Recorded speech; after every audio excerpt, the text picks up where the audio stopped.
Hi friends, welcome back to our channel. So ఈరోజు మనం second hand cars select చేసే ముందు బేసిక్ ఇన్ఫర్మేషన్ చెప్తాను. నేను అవుట్లుక్ వరకు చెప్తాను.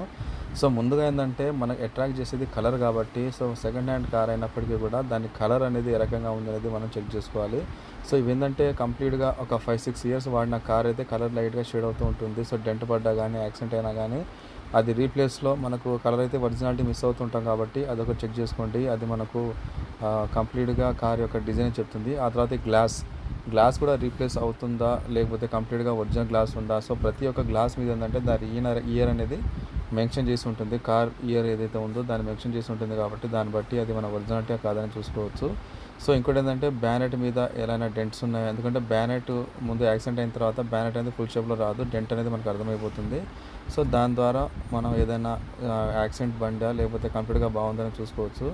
సో దాని తర్వాత రిమోట్తో చెక్ చేసుకోవాలి. సో సెంట్రల్ లాకింగ్ ఉన్న కార్కి అయితే మనము ఈ సెంట్రల్ లాక్స్ అన్నీ వర్కింగ్ ఉన్నాయా లేదా అని చెప్పి ఆ రిమోట్ కార్ వర్కింగ్లో ఉందా అనేది చెక్ చేసుకోవాలి. సో ఇది కూడా మనకి బేసిక్ ఇన్ఫర్మేషన్.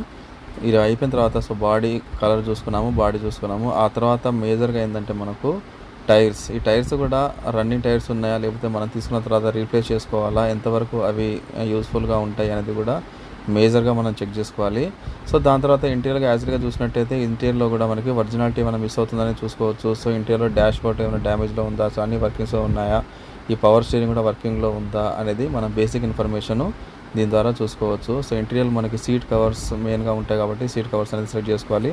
ఫుల్ మ్యాటింగ్ ఉందా లేదా చూసుకోవాలి. సో ఇవి చిన్న బేసిక్ ఇన్ఫర్మేషన్ ఏంటంటే సెకండ్ హ్యాండ్ కార్కి ఆల్మోస్ట్ యాక్సరీస్ అంతా కూడా వేసి ఉంటారు కాబట్టి సో అవన్నీ ప్రాపర్గా బాగున్నప్పుడు మాత్రమే మనం సెకండ్ హ్యాండ్కి వెళ్ళాలి. Thank you friends.